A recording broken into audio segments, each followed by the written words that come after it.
Welcome to Comics League Live. I'm Jared, and today we are going to discuss the news that Ben Affleck's Batman is returning for additional scenes in The Flash. Now, wow, this is quite some news to be blessed with recently. So, and by the way, I just want to say hello, Dennis. Hello, Dennis. What's up, my brother? So, Ben Affleck is coming back as Batman. We already knew for the Aquaman thing. And by the way, Nick will be coming later. He's watching Man of Steel right now. So anyway, the Batfleck lives? Yes. You mean join the show? Because that's fine if you want to join the show. But anyway, so Batfleck lives, which is so fantastic. Because I'm under a big impression that he is like the best Batman of all time, like the best. So, so to join the show, just DM me on Twitter at Comics League JT. That's Comics League JT, and I'll actually put it in the chat right here. Comics, hang on, League JT. Yeah, I'm gonna let a limited amount of people in the thing today, just so it doesn't get like too much. So we're just gonna roll with that.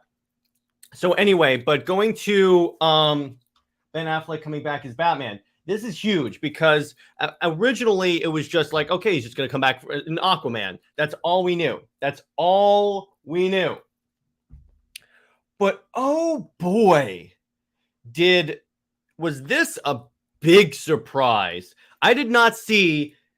I did not see. Well, actually, I kind of did see this coming because here's the thing, though. If they're redoing the Flash and Zaslav wants to bring Batman, Superman, and Wonder Woman back to the forefront, which is where they should have been from the very beginning. I just want to say that right there. It makes sense that he'd be bringing back the most popular versions of those characters, which is why I don't think he's going to do a reboot, because if he does a complete reboot, he has to then replace those characters. So he's not going to do a reboot. Let's just go off of that. Now, what I'm saying is that what this is most likely doing is the end of the movie, because as we know from the test screenings, the end of the movie was kind of rough. So what I think he's going to do is he is going to use he's going to reshoot the scene, because originally the way the Flash ends is Barry Allen comes back into the time period. His father is getting out of prison. I believe that's the way it works. Then what happens is a limo pulls up and Bruce Wayne steps out, but it's Michael Keaton Bruce Wayne. Now, what I think the reshoots are doing with Batfleck is they're putting, instead of Michael Keaton, it's going to be Ben Afleck coming in, further solidifying that Barry is back in the Snyderverse. Because originally the Michael Keaton coming out was going to indicate that he's in the new timeline with like Supergirl, where there's no one's ever heard of Superman before or anything like that. No, that's not happening. He is going to be in the Snyderverse timeline.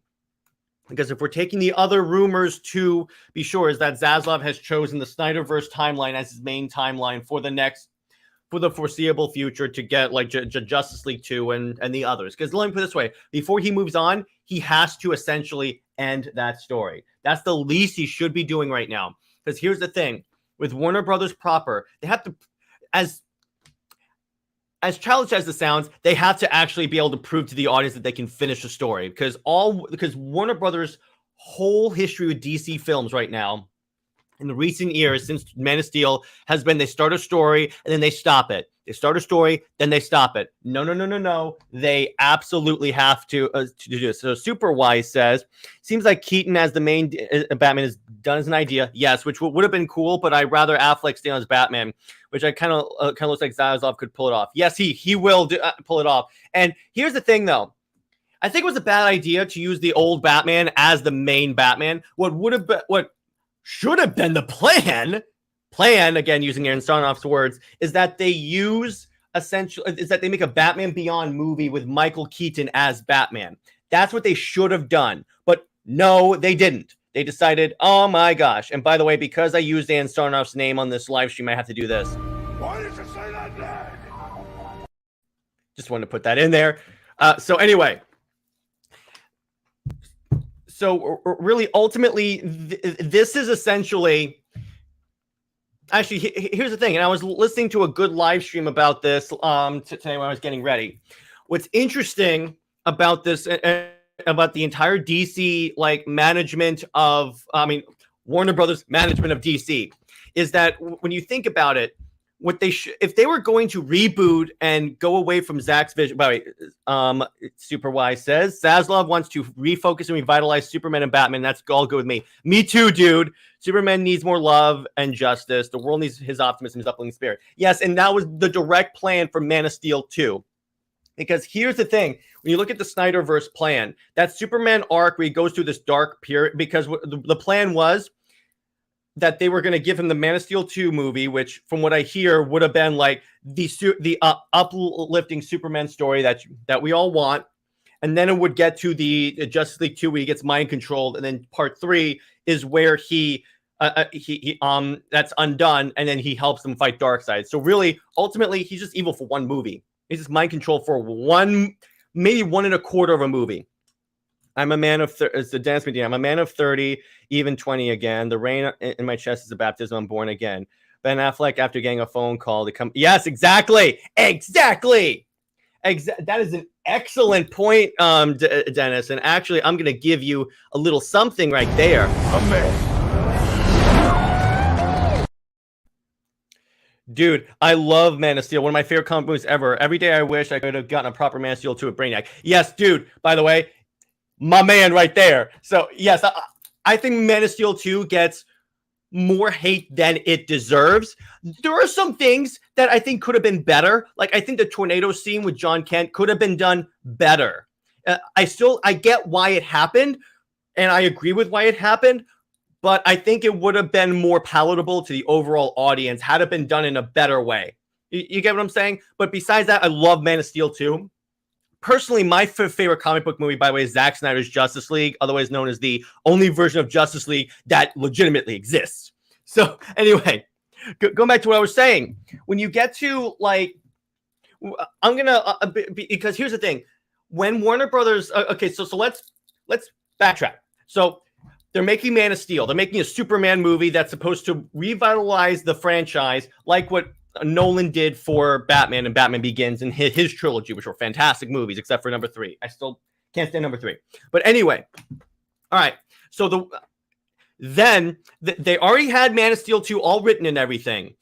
So they need a director. Nolan said, okay, I'm going to bring in Zack Snyder because he can do to Superman what I did to Batman. That's a huge misconception people get.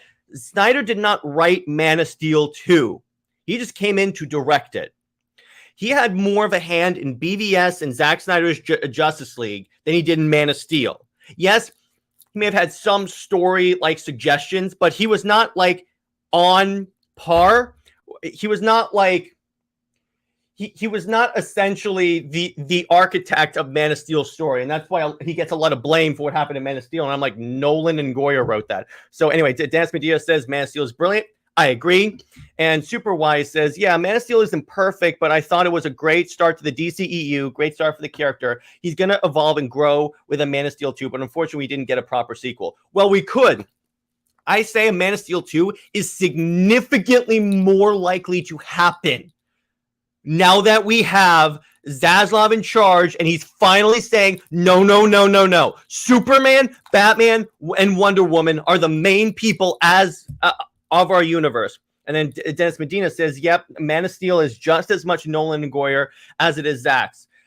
Yeah, exactly. So when you're trying to critique Man of Steel, and there are some legitimate critiques. It's not a perfect movie. It's no Zack Snyder's Justice League. Let me put it that way. But here's the thing. Zack Snyder was not as involved in that movie as many people think he was. He was just the director. He did not come up with the overall story and the script. And Zack Snyder has said this, even like in the documentary you get with Zack Snyder's Justice League on digital.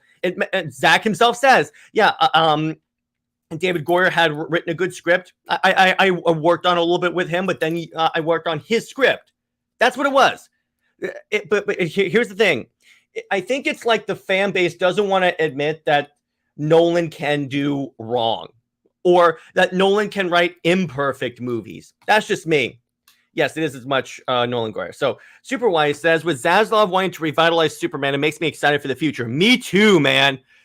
He makes me want to believe he's going to get Cavill back, or at least get a new Superman for the main DCEU. Yes. Let me put it this way. When I was watching that earnings call, as soon as you started talking about DC, I 100%, I've been like back and forth with my hope for the DCEU future for ever since Zack Snyder's Justice League came out, because I'm like, because I seeing how Warner Brothers treat the fan base after that. But this is the first time where I can legitimately say we're most likely in good hands. Because first off, DC now has its own studio, which when you think about it, here's the thing. So DC wanted to start like a cinematic universe to compete with Marvel, right? Okay, cool. We all want to see that, right? Now, the issue is, here's where it gets kind of stupid and hypocritical. They didn't copy the things that made Marvel successful. What made Marvel successful is they had one hand on the wheel, i.e. Kevin Feige. Zaslav is getting that. They were their own studio. Guess what? Zaslav gave them that. So I'm like, finally, someone is showing DC the respect it deserves. And that's the thing. One other thing that's one of the Warner Brothers Discovery people sent an interview. It may have been Zaslav. He says, this is the end of DC as a hobby. DC is a legitimate and is a legitimate business venture, and we are going to treat it as such. Because for the longest time, DC was treated like, okay, we'll just put out another movie. No, we're just going to put out a movie. No, Zaslav says quality over quantity.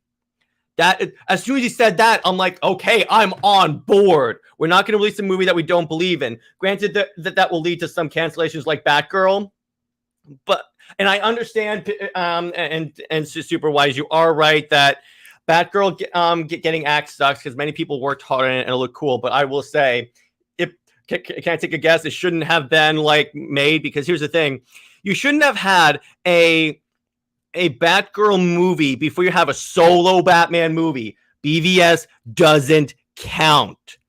I always consider BVS not a solo Batman movie, but a Trinity movie. Superwise says, Zaslav getting rid of Keaton instead, opting for a proper Batman and Superman. I'm all for. He doesn't want to rush Batgirl. He wants Batman and Superman to have their time in the light. Yes. What people don't realize is that this doesn't mean he's never going to make a Batgirl movie. Yes. That doesn't mean he's not going to make a Batgirl movie at some point.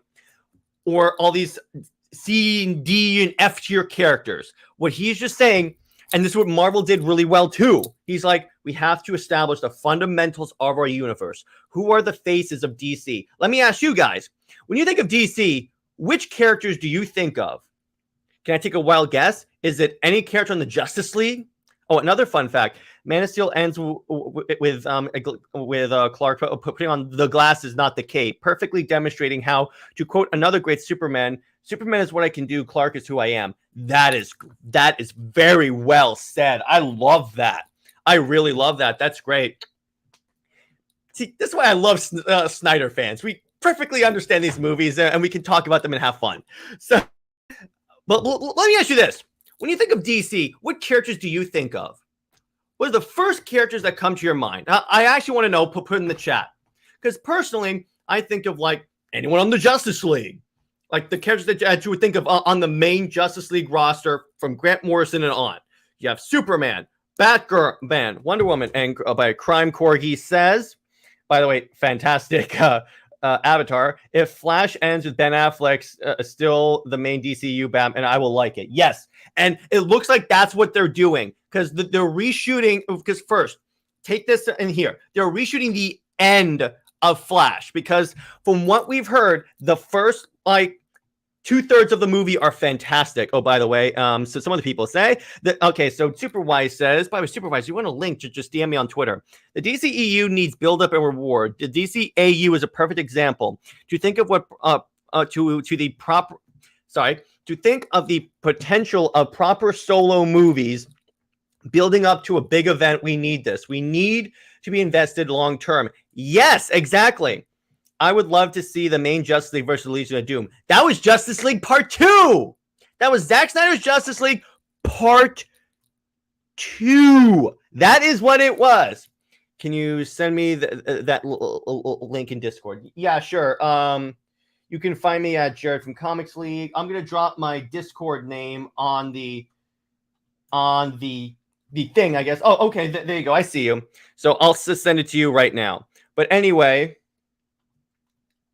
And by the way, the only thing I ask, the only rule of being on Comics League is try and keep it PG. And by the way, I will be keeping this to probably 2 or 3 people, not counting me and Nick. Just so you guys know, because if I have too many people in here, it gets really nuts. So Medina, I sent you the link now. You should have it now. Now, going into back to what I'm saying here, and I 100% agree with you, Big Rich. I would love that. But guess what that is? Justice League Part 2. Zack Snyder's Justice League Part 2, because the plan was Part 2 was going to have the Legion of Doom systematically take out the Justice League and weaken them for Darkseid's invasion. So, by the way, Superwise says, I love most post DCEU. Post-Snyder DCU movies. Yeah, a lot of them are good, like Aquaman, but we need a sense of direction and overall endgame proper journey. I need to get excited for these DCEU announcements like I get excited for the new MCU titles. Exactly. 100%, you get it. That is key here. Really key. You have to... That's the problem with the DCU things. Even Hamada came out and the old regime came out and said, well, we were planning Crisis on Infinite Earths. Where would we see that?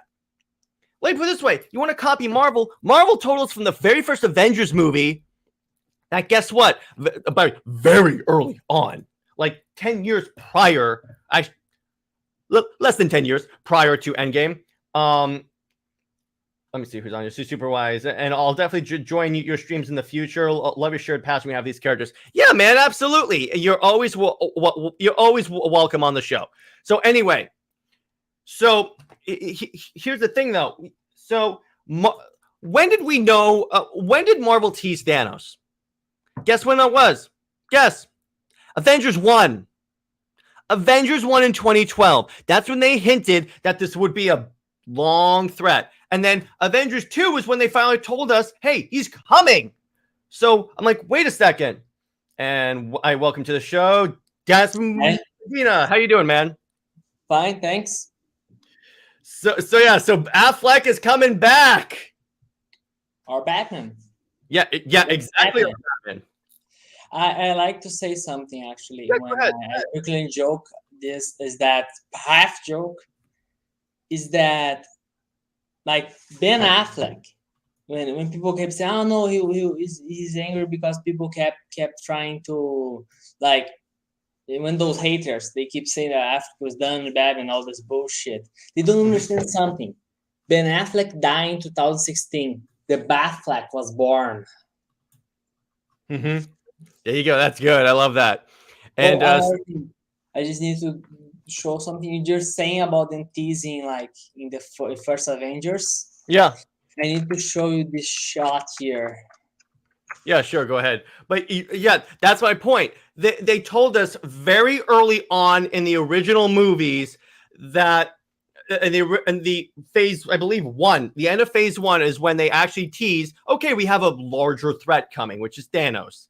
So I'm like, if you want to say you have a plan, you want to say you're building to Crisis, you're going to have to give me more. You should have given. See, here's the thing. What they should have done is just, if they wanted to move on from Snyder, just cancel Justice League and then move on. That's what they should have done. Yeah, they should.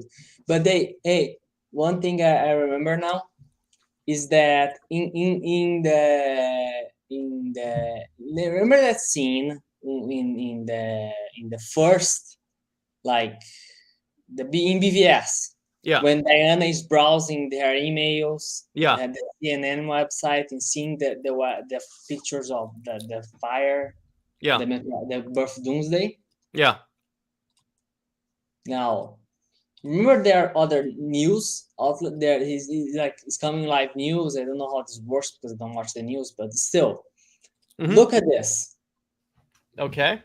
Extremely hidden on the here, basically. Here. Strange signals from distance. Oh my gosh. They're talking about apocalypse and Wow. Genesis. I never noticed that. I also didn't. I watched the news Jeez. like 7 times once I started liking it, and I was like, oh my god! I just noticed this today because I was looking for a meme of Lex Luthor and the balls already run, so I could joke about Yeah. Snyder. Dude, that's why I love Snyder's movies. He puts so much in there. Yeah, they say everything in a painting, but it's not that paintings are pretty. It's that everything in a painting has meaning. This actually reminds me of a drawing they had about a painter, you know. Mhm. And the idea was that as a morning prayer for a better, I don't know, but the idea is that people for years they thought, for decades, like they thought that the painting was about a prayer for better rain, better harvest. Mhm. And one guy said it's a funeral. They're burying someone there. Mhm. And nobody heard him. Everybody said, no, you're crazy. You're crazy. You're just too melancholic. You're too edgy. This shit. And one day, a guy decided to see. You know how you can edit a painting in computer and see what was the first draft of the painting? Yeah. He saw it, and there was a body in there beneath the ground. So one guy noticed that, and they had to like edit the video over and over again so they could see it. That is cool. That is dope. And this actually reminds me of a Easter egg in Watchmen. Another cool shit I remember. I love Watchmen. Yep. You know that scene where they're handling the riot? They're having a riot. People are burning down the street. Okay, yeah. The comedian arrives and kills everyone. Mm-hmm. Well, when you see, very attention to the picture of the American flag, right? Yeah. It's written, "Welcome Vietnam as the 57th state." Mm-hmm. Which is with 51st state. Welcome the 51st state. Yeah. Which is a reference to Watchmen. In the comics, there is a 51st state in the comics. They never reference this in the movie except by that picture. Oh, wow. And they have lots of things like that. For example, remember how they have, instead of Lee Harvey Oswald, is the comedian who killed Kennedy in this timeline? Yeah. You know why? Why? Because in the forgot, but in the comics, there's a single line that comedian says, like, "Don't ask me where I was when JFK died," and joking when they reviewed that he killed Woodward Bernstein. He jokes that. Mm-hmm. And that's supposed to mean he killed Kennedy in this timeline. He's the guy who could murder Kennedy. Wow. That is. There's lots of details like that in the movie. Mind blowing. And that's why I love Snyder's movies, particularly his DC movies, because he puts so much, so much DC lore and Easter eggs in these movies to the point where I'm like,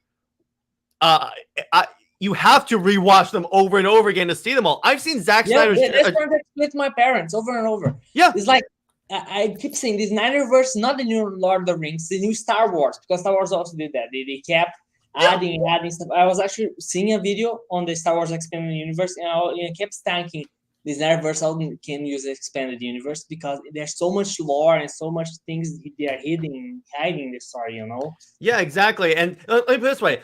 I've seen Zack Snyder's Justice League 9 times. I'm still finding stuff that I was like, oh my gosh, I didn't see that before. Unfortunately, I just watched it twice because my parents would kill me if I watched a 4-hour movie again. But okay, yeah.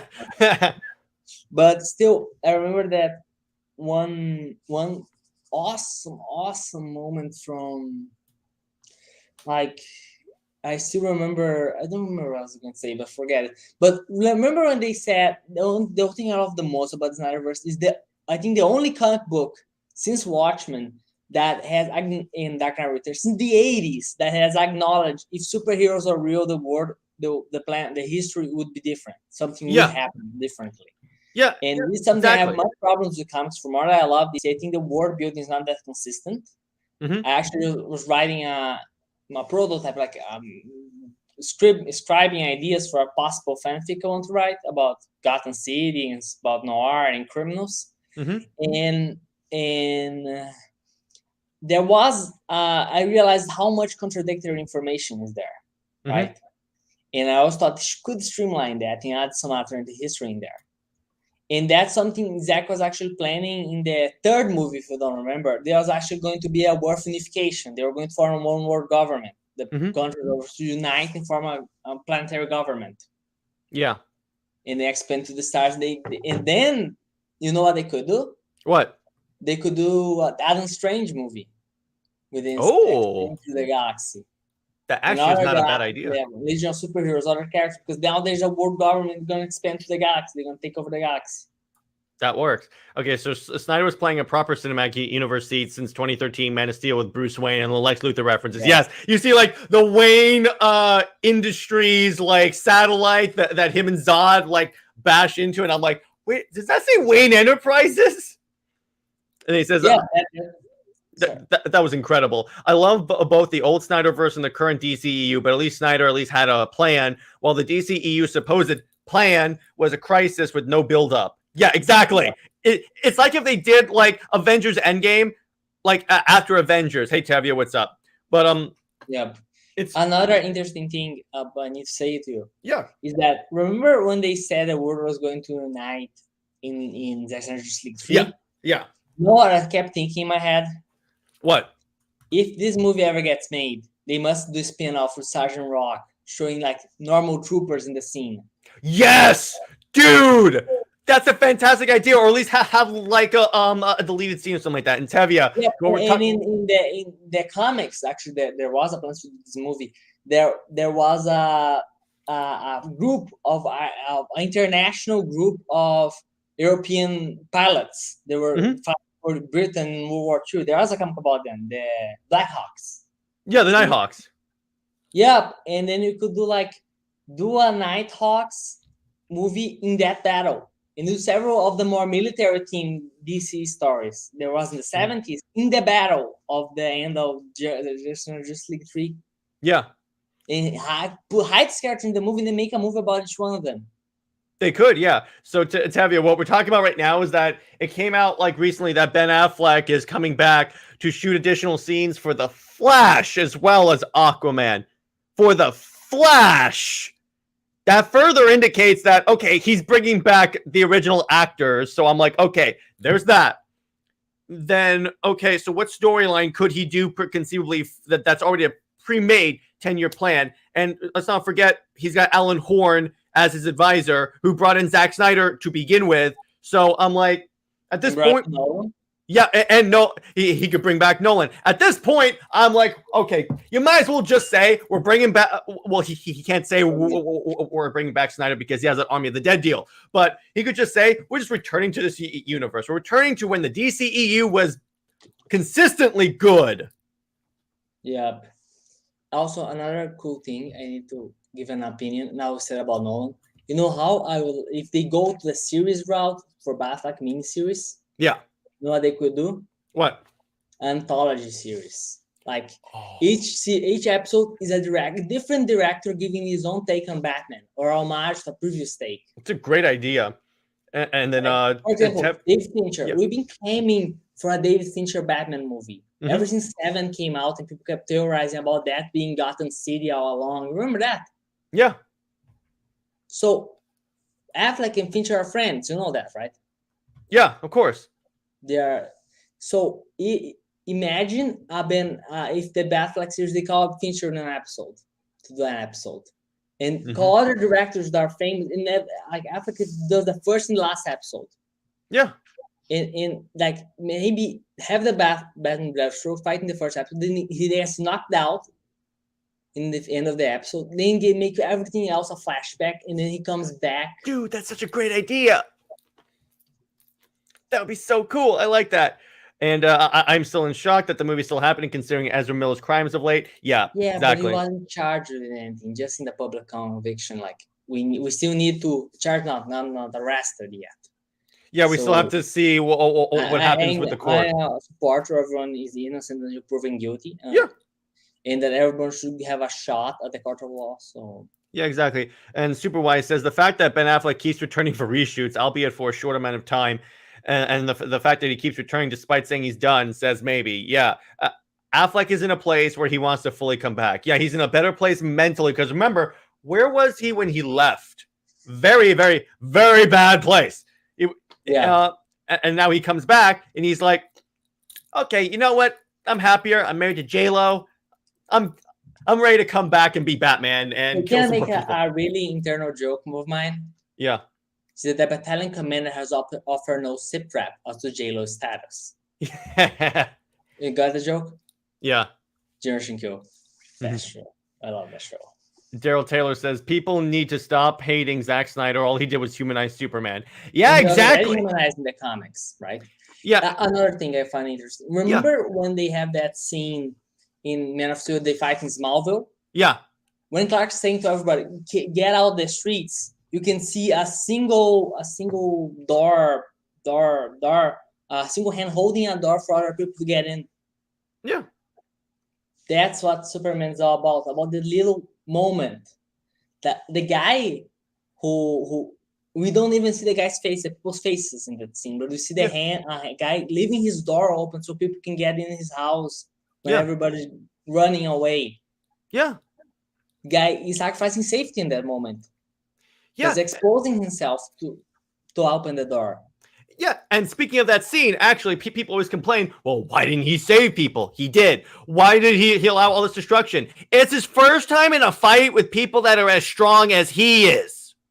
Yeah, it is. This is his first time in a fight, period. Yeah, well, actually, this is interesting. It's not his first time in a fight. It's his first time in a fight with people that could actually hurt him. Yeah, exactly. Before he couldn't even throw a punch, so yeah, for previous fight. So he actually doesn't know how to fight. Actually, if you pay attention in the movie, Clark's fighting style is like 2 or 3 punches. He actually never does a kick or anything close to that. Yeah. Because he's not accustomed to fighting. He's not trained in that. So he's just a brawler. He just keeps punching the guy, which makes sense in the comics. Also, technically speaking, General Zod destroyed Metropolis. Yeah, not Superman. Stop blaming him for the destruction. Superman tried many times to get that fight out of Metropolis. Not only that, but he was on the other side of the planet when the fight started. Mm-hmm. I mean, the following comparison. Yeah. Blaming Zod, blaming Clark for destruction of Metropolis is like blaming blaming the British for starting World War II. Sure, yeah, actually. Sure. They did start World War II, but it was not their fault. They had tried everything else, but it didn't work, so they had to start a war. Mm-hmm. And plus, here's the thing, Clark tried many things to start saving Metropolis, but he couldn't because the enemy was much better trained. And yes, Tavia, and he routinely told Zod many times, okay, stop this. I don't want to hurt you. I don't want to. Even when he had his head in his like, choke, he's like, no. He's like, please don't. Later. Yeah, and then Superwise says, I will say this with all the films: some Man of Steel criticisms are totally valid and understandable, but but there are also some that intentionally ignore key. This is what I say to people. A lot.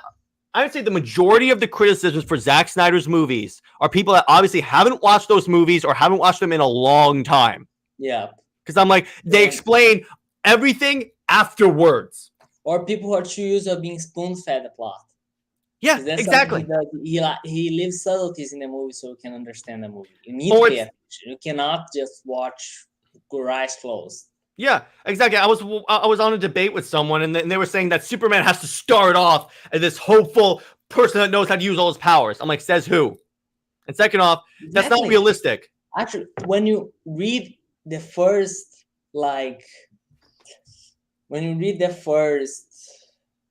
comics of Superman, he's actually more like Batman than Superman currently. You know that? Yeah. He actually actively murdered people. There was a story, I remember. where you know the key metal from Krypton. Ever heard that story? What? The K metal from Krypton. No, I've never heard of that one. It was a canceled. Let me just show you because the story is Yeah. fucking amazing. It was a canceled Superman story in which he, in which like, let me show you here. In which Clark, like, it was the first story to give the idea of kryptonite. Oh, okay. But it was canceled because the ending of the story had something that the executives didn't like. Oh, where have you heard that before? And then it was found by some other DC executives years later, found the comic and said to print it because they liked it so much. They thought it was just mind-blowing that they had thought of this. So basically, the comic is about there's a K metal, they call it, and it's like a piece of krypton. Basically, it's kryptonite before there was kryptonite. And then they have this like there is this time where Clark actually loses his powers. He loses it. Oh, okay. And then like and then there's this scene of people running that is Superman. They're scared of him. Because back then Superman was supposed to be scary. And maybe just so something else. You know why this comic? You know why this comic was canceled? And I think this is another thing that gives credit to Snyder. You know why? Why? Let me just show you, like, this scene. Show you, like, Lois finds out that Clark is Superman at the end of the story. Yeah. And it's permanent. In 1938, she was supposed to know in the original comics. Yeah. The idea was that they were going to become a couple because, you know, not everyone writes a love story while they're planning to the guys at least hook up at one point.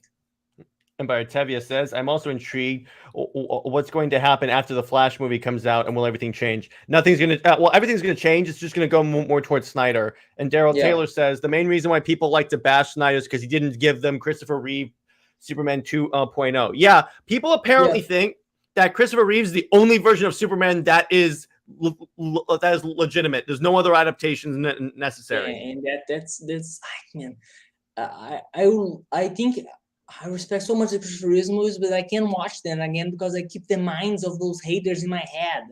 Well, here's the thing. I have trouble watching. I've always had trouble watching the Christopher Reeve movies because here's my main criticism for them from a storytelling perspective: is that you have this character that shows up and it's like God tier powered, and people are just cool and trust him.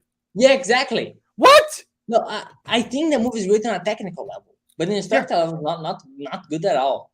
Like, people trust him. They're seriously. They should be running for the hills, and nobody is like, people is like, oh, if people stop to think half a second that move, they would be terrified of him. Yeah, I'm like, wait a second. Level, really. Because that's why humans are accustomed to think they're the center of the universe. Yeah. And then it suddenly shows up this being that not only is like them, is also a sentient being, an alien, but also is better than in every single capacity. Yeah. And I believe their entire belief system wrong. Our entire history is nothing compared to this one being that can destroy it all in seconds. It's almost like that's exactly what Jonathan Kent said in Man of Steel, and that's exactly how the people reacted in Batman versus Superman. Yep, and even more, I actually think that if the world found out about Superman, it would collapse. That it would actually be BS. I don't think it is actually realistic because it would be even worse. I think that's I disagree. Down. You think? Yeah, because here's the thing: it would collapse if Superman went full Brightburn and started burning down the place. I think because here's the thing about Superman, though, he doesn't interfere with people's lives too much. Yeah, yes, but how can we know about that? I think in Man of Steel he can be given a credit because he was just showing up in an emergency, and people didn't have time to think about it. But outside of that, don't you think that? I don't know. I don't think it would collapse. But it would create a massive existential crisis in many people. It would create I have this theory about some version of this year, not the mainstream version, not the this like that version we have like in the Snyderverse, but in others, like Superman and Batman start around the same time. The freaks in Gotham, the crazy people in Gotham, actually Superman's fault, not Batman's. Really? You know why? Why? Because like Batman is a crazy person that's fighting gangsters. Superman is a literal god that like destroys everyone's that existentially is insanity. People have existential. In a city like Gotham, there's already crumbling. People find out there's this being that makes their entire life struggle seems irrelevant towards it. You know, they can destroy everything on a single path. They go insane. Wow. What's the Joker's idea? The whole point of the Joker is that he doesn't see meaning in existence. He thinks everything is a joke. What could make a person behave like that? Well, falling in a vat of acid. Yeah, but psychologically speaking. Yeah, I'm still hoping. Existentially. A being, not only like Superman, but like Wonder Woman, like all the super humans that are showing up. I think because most stars, Batman, Joker doesn't start obsessed with Batman. He gets obsessed with time. Remember that? He gets obsessed in time. Like he takes a time for him to obsess over Batman in most versions. That's a good point. I never thought of that. That's actually a good theory. I like that. But see, I don't think I think it would be a major like wake-up call of society, and I think that's what we saw in Man of Steel. That's why you had all the news articles talking about like all of the different reactions by Earth-based entertainment. Don't be done with DC. There's no reason to be done with DC right now, because yes, it's in a bit of a mess right now, but give Zaslav some time to implement his plan, and then guess what? We got it. Did they do a story where people demanding Superman too much, and he told them that you guys are not always gonna have to come to me your problems? They didn't have the people coming to him that much, but there was a bunch of superheroes have come to Clark at some point and said, you know, you could be doing so much more. I think Wonder Woman did at one point, and he said, yeah, but it's not my responsibility. It's their responsibility. I'm just supposed to make sure they have their lives, they have those opportunities. It's like I'm not. The thing about Injustice is that it's essentially the whole crux of that argument is them saying superheroes shouldn't govern people. That's basically what Injustice is. Red Sun as well. Yeah, exactly. Red Sun as well. Yeah, exactly. That's awesome because since this Superman is a collectivist, not an individualist. Yeah, he decides to govern people, so he destroys the planet basically. Yeah, exactly. Exactly. That's a fantastic way of putting it. So now going back to the topic of this, Sorry. It's all good. It's all good. But so in terms of like Ben Affleck coming back, because here's the thing: is that originally it was like he was coming back for Aquaman for like one scene. That's like okay, so then we thought, oh, okay, so until the Flash gets finished and they release and then they can turn Keaton. But now that Batfleck is in the ending as well, we think that he's going back to Snyderverse. Yeah, which. Oh, okay. I'm totally fine with that. But here's the thing. What would be kind of interesting, I would love to see if Superman also shows up, or like a reference to Superman shows up at the end of the Flash, because if they show Superman, he's going to show up. Well, what I'm saying is that here's how we'll know for sure that we're in the Snyderverse timeline. If Superman shows up in a black suit, or somehow they reference Superman wearing a black suit, they show a picture of him, he's in a black suit. Because yeah, as an Easter egg. Like in a TV, what I would think, right? I think. Barry comes back, he sees his father, he like hugs his father, I don't know. He goes to see Bruce, and then we get, before we talk, we got a brief shot of Superman, he's wearing a black suit. Yeah, exactly. Remember that scene in Flashpoint where he gives the letter to Bruce, the letter from Thomas Wayne? Yeah, they could talk about a similar scene, not with the letter, but like talking and doing a briefing. Yeah, and then Bruce like picks up a newspaper, puts on the ground. Superman's wearing the black suit. Yeah, and before the movie started, having wearing the red and blues in the same picture, same paper. Bruce reading the paper, he's like Superman red and blues, and then when the camera cuts when with the paper on, Mhm. and then Flash shows up again. He takes down the paper, puts it on the ground, and we're seeing the black suit now. That'd be interesting. We do know that. I mean, what timeline that the Flash starts off in is a little muddled too, because in the beginning of the movie they reference Flash going back in time to save the Justice League. There's only one movie where that happened. Oh, so is it already Snyderverse? I don't know. I don't know with this company. That's the thing. They're going to go broad strokes. Like it can. What I would do could fit both timelines at the start. Yeah. And then there's Shazam 2 using Justice League footage. Yeah, they were using the Zack Snyder Justice League stuff of the Flash and Batman. Because so I'm no like, one is dumb enough to use this Whedon footage. Well, yeah, if they use the Whedon footage, everyone's gonna reject that movie. Like, it's the same reason why all the DC directors have like 100% like rejected Whedon's vision. Yep. So, one thing, just on one side note. Yeah. What makes me enraged about Justice League so much is that Joss Whedon went through the same thing that Zack did with the canceling the Vision.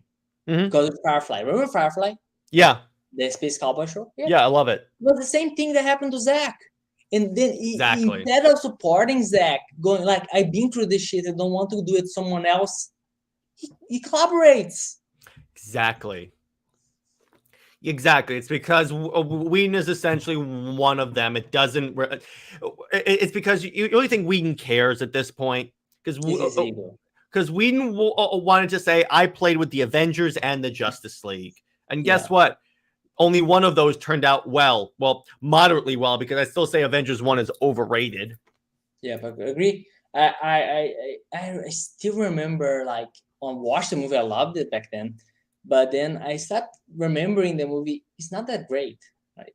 Yeah. I vastly prefer Phase 1 because at least Phase 1 had a variety. You knew there was a different person putting a different movie each version. Yeah. Different interpretations, you know. Mm-hmm. And by the way, so since I mentioned Whedon's name, I kind of have to do this. Why did you say that name?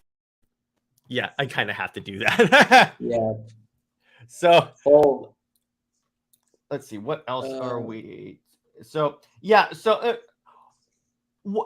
ultimately what this is looking like is that Zaslav probably saw, it was probably like, okay, so why are we bringing in an old Batman that really ultimately no one's excited for him to be the main Batman? Because ultimately everyone's like, why are you having an old 80-year-old dude be the main Batman when you have a dude that literally wants to play Batman and cares about the character? Because ultimately Keaton doesn't care about Batman. He clearly doesn't. He's good at the character. I think he should be Batman Beyond Batman. Yeah, I just exactly. want to go back to the character and I was willing to make a deal with the devil for it. But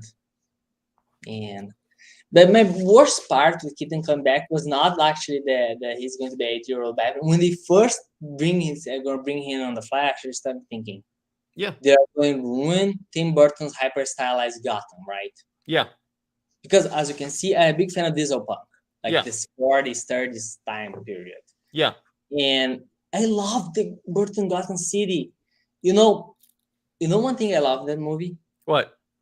You know that, in fact, Tim Burton actually said that movie was supposed to be set in the 40s.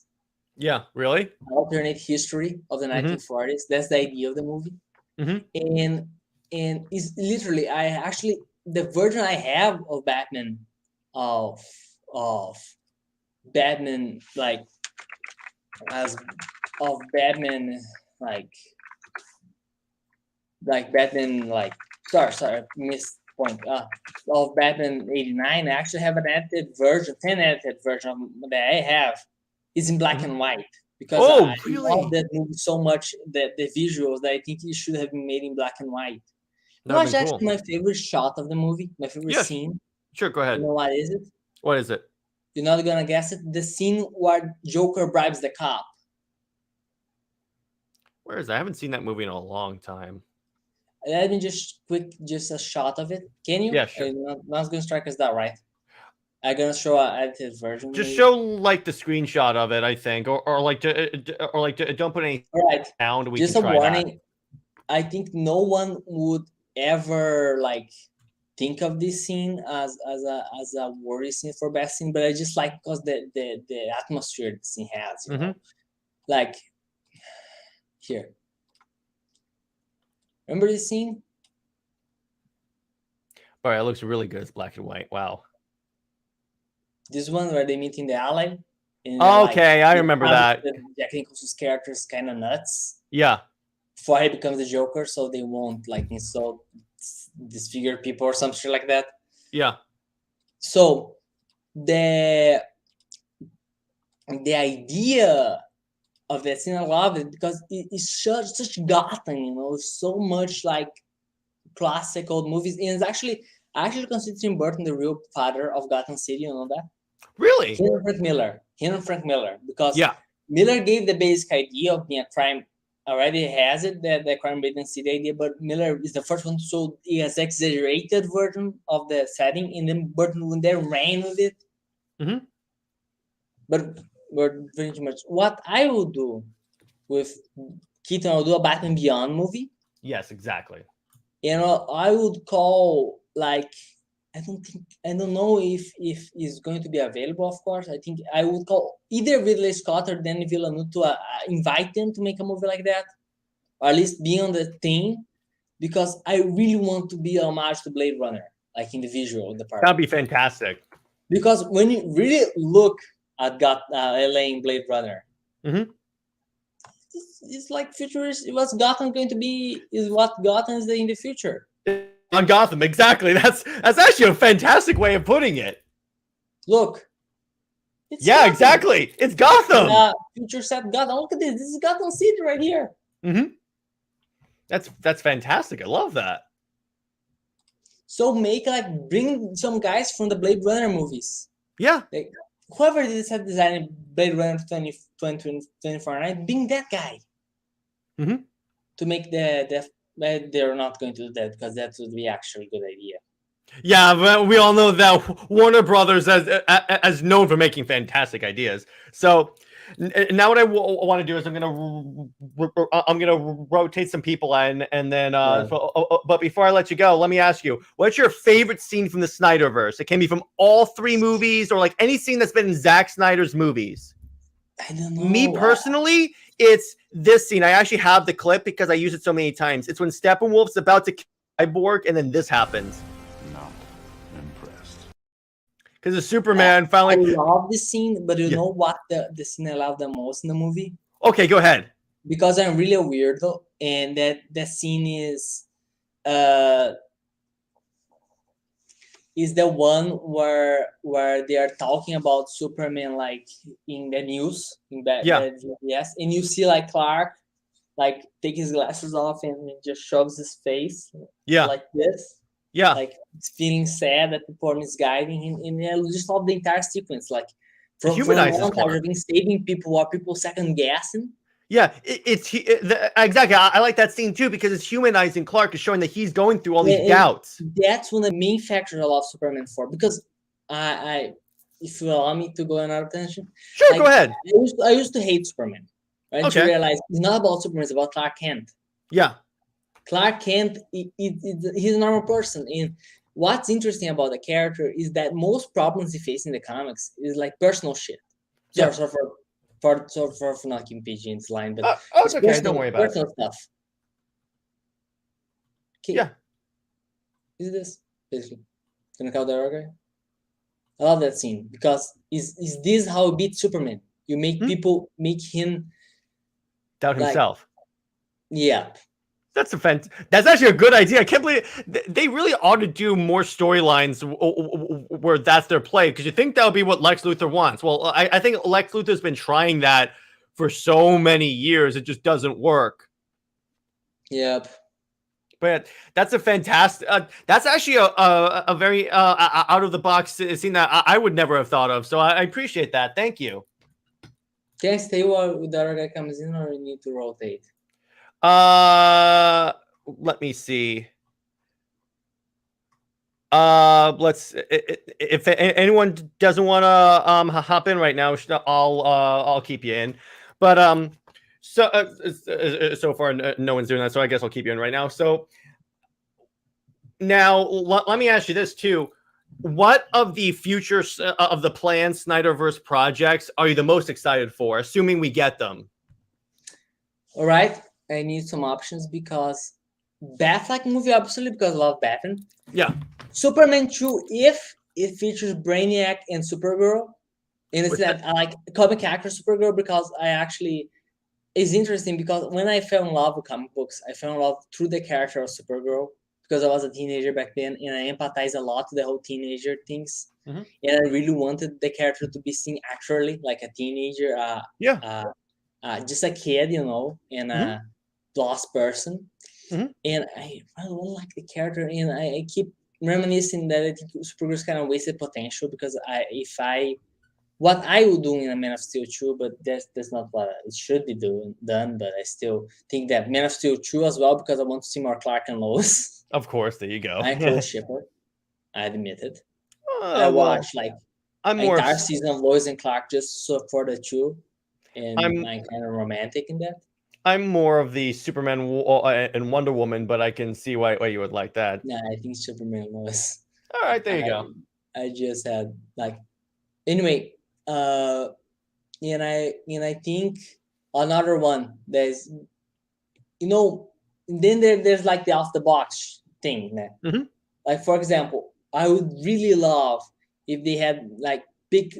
I like the obscure characters, but I think they need like structure, right? And then what other options we have? Aircut, of course. Well, yeah, there you go. That's a given. Black Hawk Down with superheroes. The idea appears. The action scenes is part of Black Hawk Down, which is one of my favorite war movies ever. Oh, heck yeah, dude. Yes. Black Hawk Down. Mine would be Justice League 3 because I want to see that Endgame style battle between Justice League and the Apocalypse, and every Green Lantern shows up. I'm like, as a fan of Green Lantern, I'm like, oh. And I honestly, it's also Justice League Part 2 because I want to see the post-apocalyptic world. One thing I really want if they ever do the Justice League Part 3. Yeah. You know how Man of Steel they call in actual guys in the army to help advisor in scenes, like they had military advisors, they had scenes so they could portray the military more accurately. Yeah. Well, there's this really great movie called Battle Los Angeles. I saw that. I tried to see the movie because the aliens they cover and it actually angers me that the movie is so great because it is more like the fact I love that movie, adore that movie, but the main thing is that the thing that the movie is special because the aliens take cover is something that I find ridiculous because not because this movie is awful, but because everything else I really dislike how military science fiction in the movies doesn't pay attention to tactics and realism, As someone who is a military sucker. Anyway, me too, dude. I think that they should really try to make an accurate moments and for example, I have this idea, right? Of they having Russian American troops uniting over at the skies of Antarctica or on that area of North Pole. So they can have the symbol, the two countries that hate each other the most and have them unite. Yeah. That's a fantastic idea.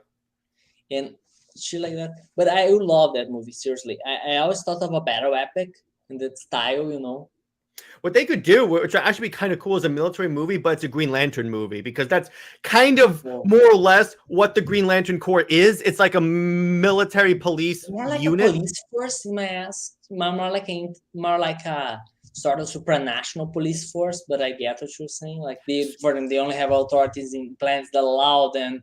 They can't they catch suspects, all that shit, all the things. They recruit from the military a lot, but police force also do that, so more like a police force. And I want to address Tevia's question. Do you believe that J.J. Abrams' Superman movie is ever going to come out? Nope. Because guess what? They paid J.J. all this money, and he hasn't done anything for Warner Brothers. Yeah, they're pulling the plug on every single project he's coming out with. Yes. Done. Thank God. I still remember that Star Wars 7 review where a guy compared J.J. Abrams to Benjamin Button. Because it starts out great, and then starts going downwards. I presume the director would improve quality with time, not go down with it.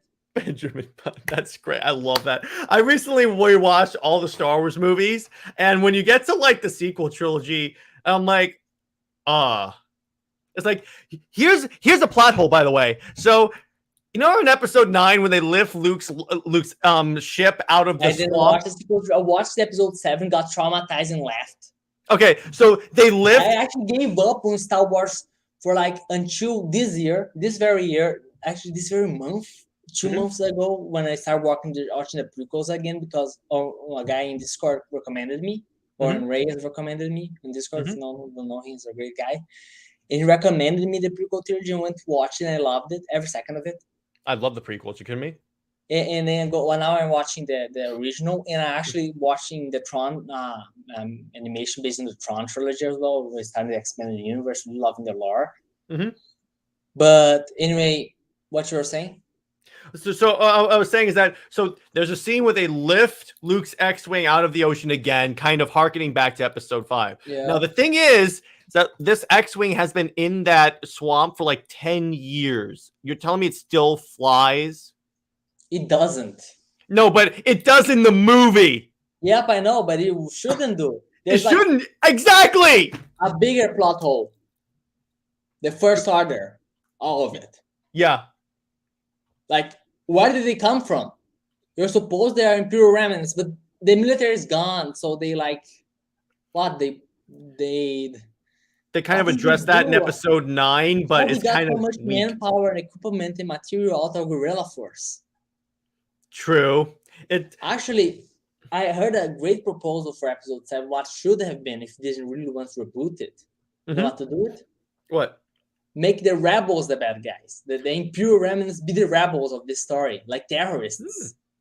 And then because Star Wars is always mirroring each other, right? Yeah. So episode is they have civil relevance. So in the next season, the next story, right? Next franchise, man, the bad guys be the underdog. Bad guys are the underdog, and the good guys are the strong force that's getting his ass kicked because they can't think like the enemy. That works. I like that very much. Like, and have the Empire be the rebel force, like bad guys still, but they like be the underdog. The bad guys are the underdog now, and then they have this like strange of perspective, but what's happening, you know? Now the Republic is that really strong force is going to steamrolling everything. The rebels are, and then the underdog is now the bad guys, and we see them they almost rise to power. Based strong trilogy. Yeah. Yeah, exactly. Because that's exactly I was about to say. That's exactly what it was in the old canon before Disney, like idiots, threw it out. Because that's what happened. I'm like, okay, that's so much better than what you guys gave it, where all of a sudden another empire shows up with similar military capabilities. And they waste their entire So we're saying the entire original trilogy, everything in the previous movies was for nothing. Yeah, exactly. Back at status quo. And actually, I found funny that they kept complaining that I think there's something they missed in the sequels, which is the sense of scale and the implied world building. You know, in that scene in the New Hope, you shouldn't be talking about Star Wars that much. It's all good. You know what? This is a pop culture show. It's all good. The generals are talking in the round table, you know. Yeah. And then Tarkin comes in. Yeah. What Tarkin says, the Emperor has dissolved the Imperial Senate. Yeah. And they give the political landing, but basically you're being implied a lot of things right now. They're basically confirming in the expanded universe and the prequels. Yeah. You know what is it? What? First, the Empire is not a coup. It's not a revolution. It's not a coup d'etat like the Russians. Or it's more like the Nazis, how they took power of a legitimate government. They are technically the legitimate government. That was episode 3 right there. Yep, and they imply episode 3 on the episode 4. Because they say the Emperor has solved the Senate. You're saying that there's still remnants of the old Republic in the new government. Yeah. We're seeing the tail end of a totalitarian takeover. Yeah. Which makes sense because the Empire, though they take influence from many totalitarian governments, are mostly the Nazis and the Romans. Mhm. They take influence from the British and the old British Empire, from the like American Revolution especially, and in the Russians back in the Mhm. 70s, Soviet Union. But it's still mostly new guy. Want to bring him in? It's okay. Finish what you're saying. It's Can fine. we share the screen, both of us? Yeah, we can. I'll put you in. What's up, Nick? How you doing? Hey, sorry to interrupt. Let him finish his stuff, then we can kind of get on with my Thanks. stuff. You're a better man than me. Let's go. It's all good. Go ahead. I was finishing so we're actually being told the basic outline of what happened in the prequels in a single line in the original movie, and that's brilliant. Yeah. What movie we Then we talking get about? to see that. Star Wars Episode 4. Oh, In okay. episode 4. Mm-hmm. Okay. Yeah, sorry, What I do just you kind of think? came into this like midstream, and so I'm like, what's all going good. on? It's all good. Oh, I- you went on a I tangent just finished about- my rewatch of Man of Steel. Oh, Man of Steel is great. Well, that's some I quality think- filmmaking right there. Man of Steel. Sorry, continue. I'm gonna reserve most of my thoughts for tomorrow's show when we're gonna do like the rewatch thing. Yeah. But I will say it's honestly better than I remember. Though they're like the stuff that I had a problem with are still like the tornado scene I have a problem with, and a few things here or there. Like the tornado scene, like honestly, just doesn't make any sense from a story perspective. We'll talk about that tomorrow. I'm sure it'll be a hot debate.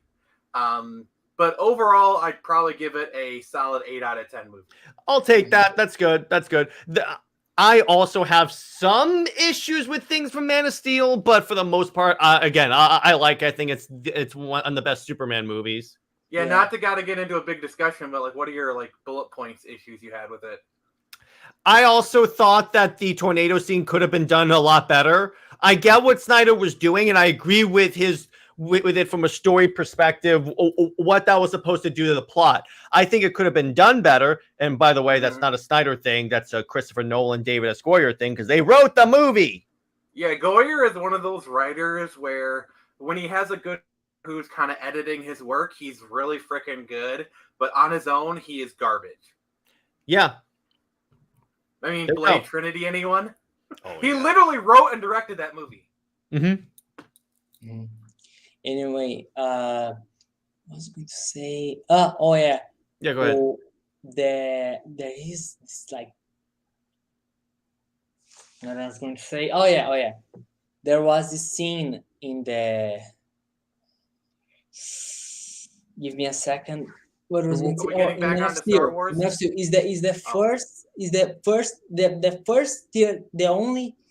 the earliest theater experience I remember is actually Man of Steel. Really? The trailer. Mm-hmm. On the movie, the trailer. Wow. I remember the theater experience I had in the movie, but the trailer, man. That trailer went hard. Because when I was a child, until even today, I had this like thing on entering the theaters. I had this anguish with the trailers, Mm-hmm.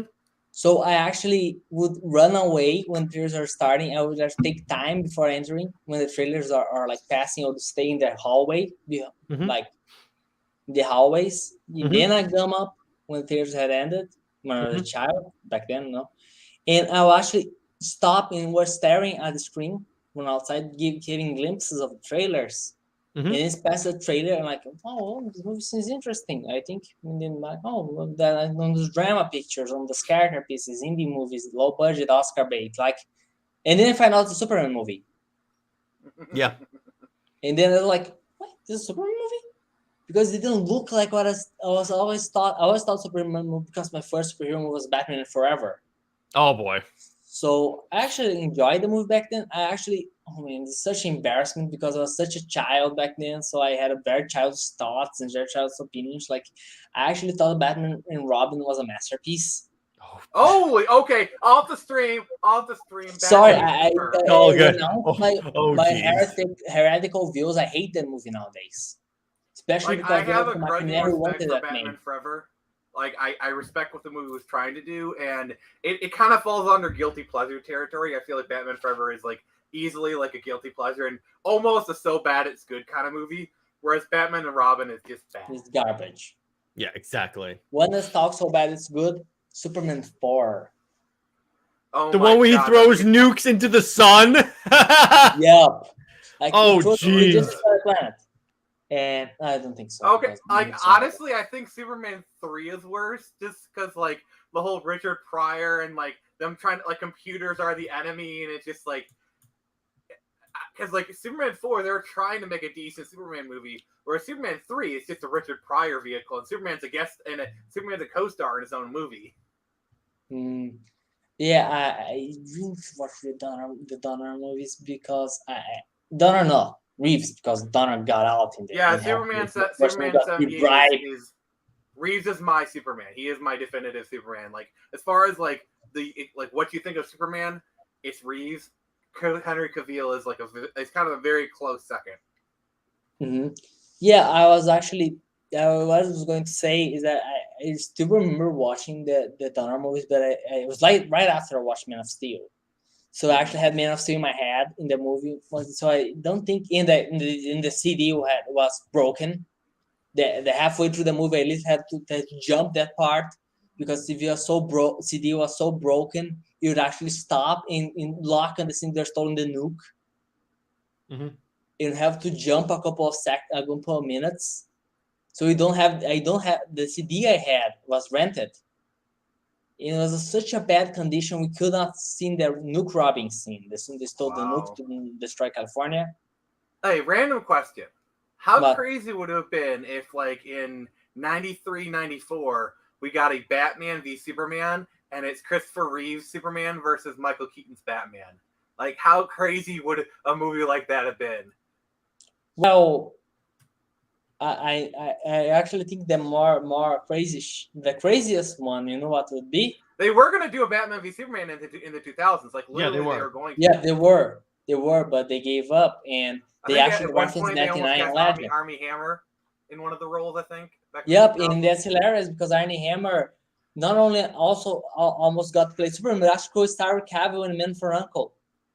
Oh my God, I love that movie so much. Like I love movie's that so as well. it is like the definition. It is a definition of like because like every time like I talk about it with people, they're like, "Oh, that movie, I've never heard of it." And when you show it to them, the reaction is like, "Oh, that's better than I expected." Like it's another movie. I think is the most underrated movie I ever watched in my life. Is what? The Highwayman with Kevin Costner and Woody Harrelson. I've never seen it. It's a western about the guys who caught Bonnie and Clyde. Oh. Okay. It's Bonnie and Clyde, Kevin but Costner the does a lot of those, perspective like- of their killers, and it's complete. Oh, you know when they deconstruct a narrative that Hollywood made for years. Yeah. This one doesn't deconstruct Bonnie and Clyde, and destroys it with a hammer. Wow. And burns the corpse just to make sure the narrative is dead. You cannot watch Bonnie and Clyde after watching The Highwayman because it's the guy. You know the guy who killed him. The movie What? Bonnie and Clyde destroyed his reputation. I thought Mhm. it was like like a detective agency, like a modern day Pinkerton type agency that killed No. them. It was like a It roadside was- ambush, like they shot the car up. No, it was not Pinkertons. It's interesting because the guy, you know, that period in the story when Bonnie and Clyde were still kicking, were an interesting period in Texas because they had this governor, a woman, the first woman government in America, I think, and Ma Ferguson, and she hated the Texas Rangers, who were like the premier law enforcement agents of Texas back then. But everybody was thinking, but since they couldn't catch Bonnie and Clyde, the guy behind the jail cells of the country, of the state, the head of the Justice Department of Texas, they said, I'm going to bring back 2 Texas Rangers, put them as highway patrol officers, and unleash them. Just throw them out in the wild and have them hunt out Bonnie and Clyde. You want to hear a hot take? What? What? Bonnie and Clyde are a better Joker and Harley Quinn than Joker and Harley Quinn. Especially in real life. Yeah.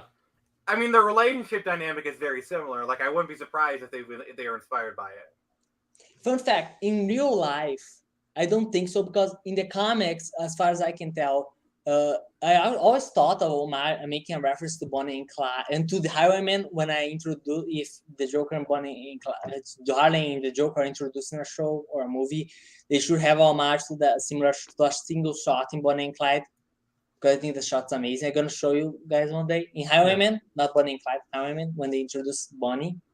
Mhm.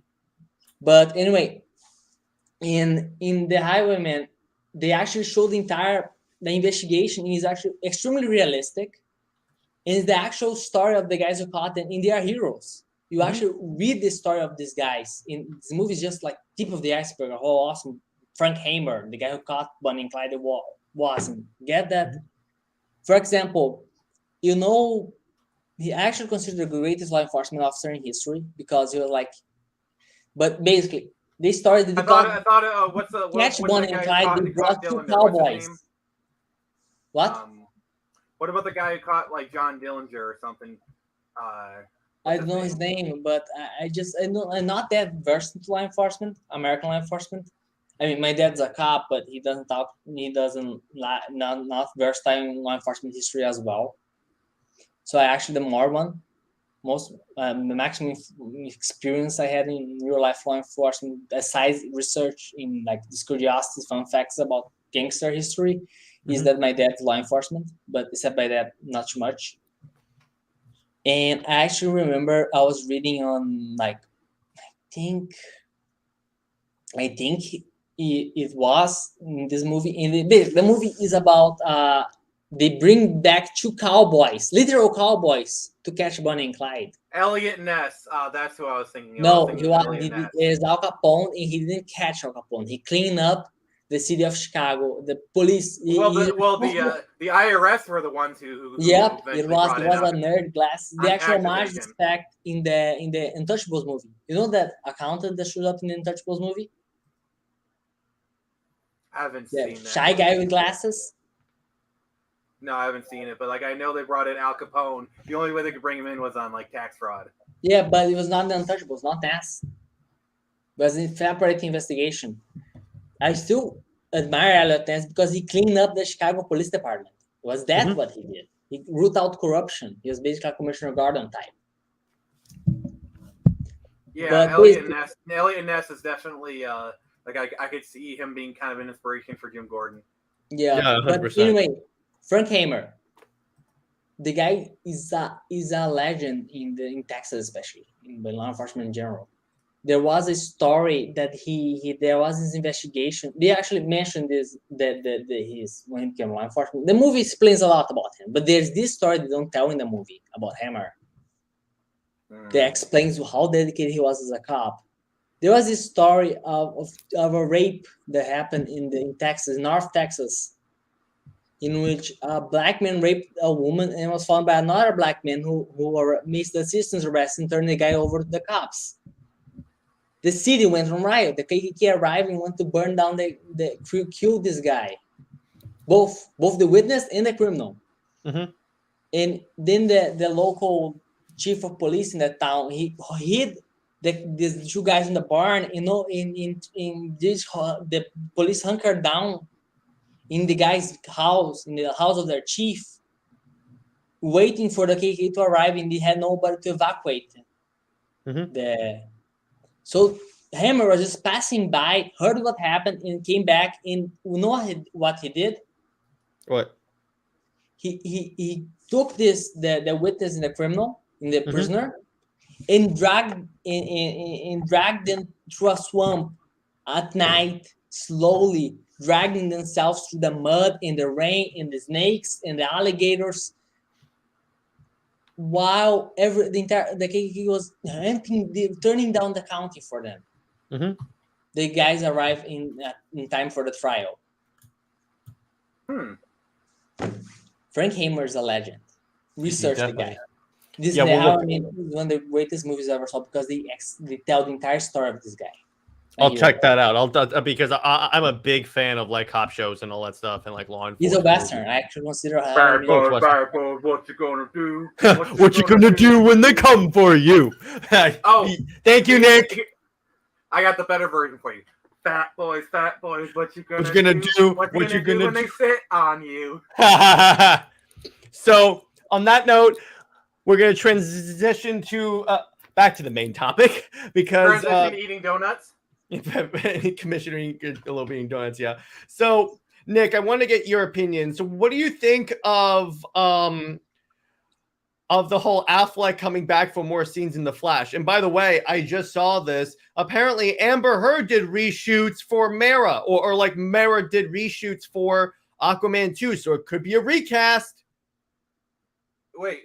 Did Amber Heard? You said Amber Heard. She No, did do reshoots. I corrected myself. It turns out they said there were some Mara-themed reshoots, apparently. But was Amber Heard anywhere near set? I don't know. Because here's the thing, like the thing that I worry about, they've been really silent on like Amber Heard Mirror, and I feel like if anything was gonna happen, we kind of hear some rumblings, and we haven't. Like we're hearing lots of Batman stuff, we're hearing lots of Flash stuff, you know, but we haven't heard jack shit about Mirror and Aquaman. That kind of scares me. I don't know, we'll see. But so, what do you think of Batman coming back for the Flash now, in addition to Aquaman? It does make me sad that they're cutting out all of Keaton's scenes. Like I actually feel bad. No, they're not. They're not cutting all of it out. He's still in the movie. It's just he's not going to be the main DCEU Batman. That's a good thing. I think Ben Affleck definitely needs to be. I honestly think probably what they're going to do is they're probably going to do a Snyder light verse where they're not sticking strictly to his vision, but like they're using what he built, the foundation, and building off of that. I kind of think that's what they're gonna do. And they'll probably have a Justice League Part 2 where they at least do some of his stuff for the other two. I think what they'll do is they'll cram the two movies into one and then just go off of that. I do think bringing back Zack Snyder to direct a Justice League 2 is certainly possible. Yeah, I definitely think bringing him back for that would be a good idea. Yeah. They need to do another Superman movie. I'm sorry, yeah. I just got done watching Man of Steel 2, so I got Superman on the brain. And by the way, I just saw your tweet about John Kent saying "You are my son." Yeah, that scene gets me too. Just want to let you know that. Yeah. It's just like the way that Kevin Costner, his voice kind of breaks and gets kind of shaky, and just like the hug and the music swelling. Oh, the music in that movie is so good. So good. It can get a bit easy at times. Like Zimmer, right? The "I will find him" and they it's like it's right on the border of being hilariously cheesy, but also awesomely epic. It kind of rides that line very well. Yeah, it does. Which is the perfect line to ride because that's the line in the movies. Everything's big and epic and gigantic. I really like Michael Shannon because he plays Zod. I should probably stop because this is stuff we should be talking about tomorrow. Yeah, we'll talk about it tomorrow, but just complete your thought then. Michael Shannon, he plays him really big, but also I feel like when watching it, it's well, Zod is 100% wrong. I understand where he's coming from. It perfectly, his motivations from his perspective make 1,000% sense. A sympathetic villain. I wouldn't say sympathetic, more understandable villain. His motivations, while monstrous and over the top, if you look at it from his perspective, they make perfect sense. Yeah, which makes him a good villain. Exactly, I like that. Because every person is a hero of their own story. No, it's from Zod's perspective, he's not a villain. He is the hero of his own story, and I love that when they adopt that role. Yeah, it's fantastic, and I love. And I love how many. First off, in that scene where, actually, you know what? I'll tell you later. I'll tell you tomorrow because I don't want to go too deeply into that movie. But anyway, so sticking to this news, it does definitely look like we are going toward a Snyderverse restoration, or at least going back. Me and Dennis were talking that it'll be very interesting to look at the suit Superman is wearing at the end of the movie. Because remember, at the end of Zack Snyder's Justice League, he's wearing the black suit. Here's the thing about Superman coming back. We haven't heard any rumbles about Henry Cavill coming back, but there's been no rumblings about recasting the role. There has been he's coming back. He's coming back. Yeah. I mean, yeah, more than likely. But what I'm saying is the fact that we haven't heard either is a good sign. Yeah, exactly. Yeah. There's been rumblings about Henry Cavill, but there has been no chatter, none rumors, nothing popping up about them wanting to recast him. You know, Can you that's recast very Henry Cavill at a massive backlash? Yeah, there would be like, yeah, the last thing Zaslav needs is more backlash. Yep, and even more like Cavill looks like Superman. Just look at the guy. like for 5 even seconds. if Henry Cavill is hesitant to do the role, you pay him enough money, he'll come back. That's Yeah. really, you know. And let's face it, he's the most he's universally beloved. If there's one thing Snyder pros and Snyder antis agree on, is that Henry Cavill is a pretty great Superman. I mean, how much do you want to bet? Like in the next few weeks or months, we get like a similar leak, and we get Henry Cavill spotted on the set of Aquaman. Well, we're gonna Shazam. Shazam is probably more likely. I could see him because my thing, what we were talking about before you came on, is that what if Flash ends and Dennis had a better idea for this, where it's like, so you know how the end of Flashpoint where Flash gives Batman the note from his father. So what they could do is they could have it where like Batman's reading a newspaper and it's got like a Superman story, or he's watching a news thing, newsreel about Superman saving someone. It just happens to be on the news, and then it's just Superman in the black suit. Like it's just that subtle. You may be wondering, but the black suit's always supposed to be temporary. Yes, but here's the thing. If you look at the nightmare scene that Cyborg has when he plugs into the Kryptonian ship in Zack Snyder's Justice League, Superman is still wearing the black suit.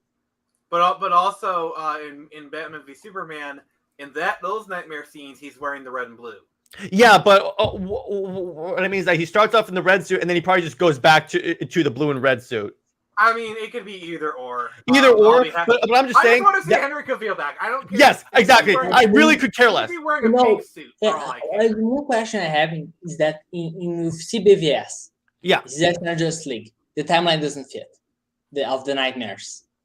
Well, because it's been theorized that both nightmares are taking place in alternate timelines. Because remember, Joker says how many timelines. That sounds kind of needlessly. I have a different theory. Honestly, that Batman, when the Flash time travels, right?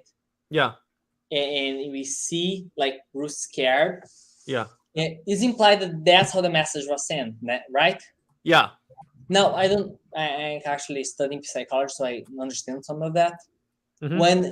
When you dream, in your dreams, they don't. It could be a subconscious information that was implanted to his brain by the time travel. So they're not showing how the future is. So Superman the red and blues, that might just be because he was writing is his own thoughts and personality being implanted. Yeah. On a memory of the future. So honestly, he didn't actually go down fighting hundreds way of too Superman complicated for your soldiers average audience to understand. What? I was talking over you. I'm sorry. Go ahead. I'll do my response after you. Basically, that the nightmares are not actually, because remember, it's not called a nightmare timeline, right? Yeah. The nightmares aren't exact visions of the futures. They are close approximation what can happen. Yeah. And translated to the characters' views of the world in this scenario. So you might be wearing the red and blue suit on the ending of. I think he can be wearing red and blue suit on Lois dies, or he can be wearing the black suit when the nightmare happens. Because we don't know exactly if the nightmares are actually a nightmare inspired by the future, or if they're actually visions of the future. Plus, also, it could have been, if we're going off at the BVS nightmare was Batman's nightmare. Well, guess what? It makes sense that Superman would be wearing the blue and red suit because that's the only suit that Batman has seen Superman wearing. So that's a way that we can at least reconcile that disparity. And that could be its own actual live stream, where we'll probably do that when we talk about BVS. But it is interesting how all this started, because it's kind of funny. There's also a rumor that the reason why Batgirl was canceled was because Michael Keaton was in it, because the fans were too confused, because they're used to the Snyderverse Jim Gordon, and then interacting with Ben Affleck because also Zack Snyder's Justice League had still had relatively recently come out, and that had shown people, okay, so these two interact with each other. Then all of a sudden, when you have like essentially Michael Keaton with the Snyder Gordon, I'm going to call him that. Everyone's like, what? That's the problem with this. That's the problem with the multiverse. That's why I think I've always said that these companies have to approach this very, very carefully. Because that's the problem with because Batgirl is dependent on the Flash, kind of resetting the universe. And honestly, even with because all it takes is one person not to see the Flash, and then go see the next movie, which is a very possible scenario. And then they go see Batgirl because, I'm not a Flash fan. Oh, Batgirl! I like Batgirl. I'm going to go see Batgirl. Wait, why is Keaton interacting? That's all it takes. Because you can't depend on people to watch all these movies. Yeah, exactly. And here's the thing: it doesn't mean they can't use Batgirl again, like Leslie Grace Batgirl. Because remember, if they do the Ben Affleck Batman movie, Batgirl's a significant part of that movie. Honestly, just bring Leslie Grace. I was saying it on Twitter. Honestly, if they wanted to, they could do a Batfleck movie with, have it be kind of like the subplot be Batgirl Begins kind of thing. Because, honestly, I could actually see it be a really cool plot where Batman, I had a partner, it didn't work. And, Batgirl kind of has to force herself and, prove herself to be okay, you can be a worthy partner. Kind of Tim Drake it a little bit, Or kind of like Carrie Kelly from Dark Knight Returns. Well, the Tim Draking thing I meant is it was where Tim Drake said Batman always needs a Robin to kind of keep him light. Kind of keep that was Tim Drake's motivation for becoming Robin. And I thought they could kind of borrow some of those aspects, transplant them on Batgirl. I mean, obviously, I'd like them to do another Robin, but I'm trying to work with what we got. And actually, Nick, you reminded me of something very interesting, and I very much appreciate you bringing that up. In fact, I'm going to give you a clip. I'm going to give you a clip, by the way, because of that. It's so significant. Now, that you may be wondering, what did you remind me of? Okay, so people talk about how dark Ben Affleck's Batman is, and I'm like, you brought up the exact reason, the main reason why, Nick. I want to explain this because guess what? Robin died in the timeline. Well, the last Robin died. And we're operating under the assumption, and it's been long established in DC lore, forever, I would argue, that the Batman has a Robin because the Robin helps keep him light and keep him, from going too far into darkness. When he loses that, what do you think is going to happen?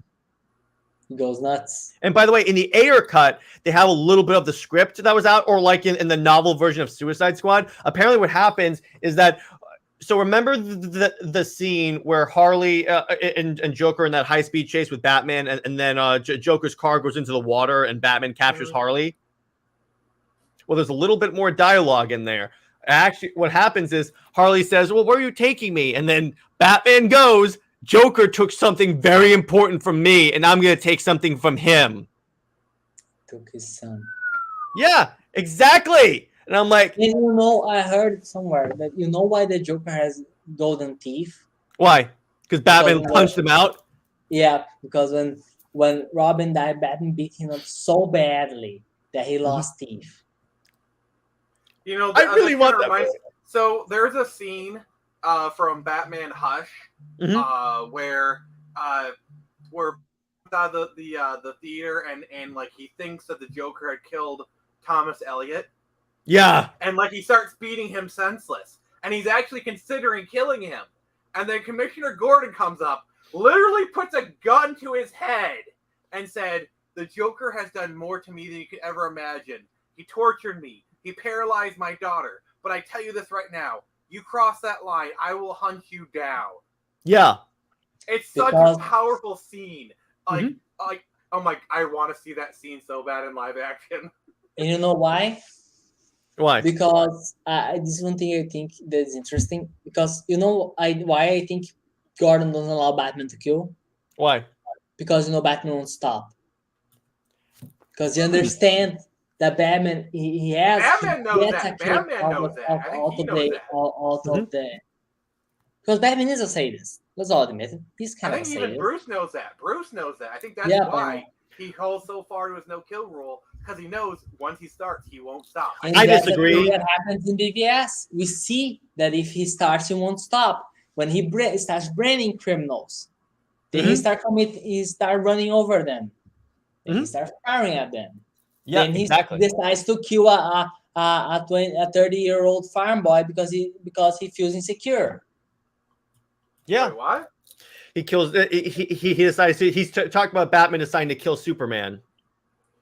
I always thought it was just because, like, the whole, if he's 1% chance he could be our enemy. Yeah, but that's escalation. The movie escalates. He starts just branding criminals so they can die later. He's not actually killing. It's because Batman stops seeing the gray. He starts living in a but I'm trying to say, like, when he brands the criminals, that's the starting point.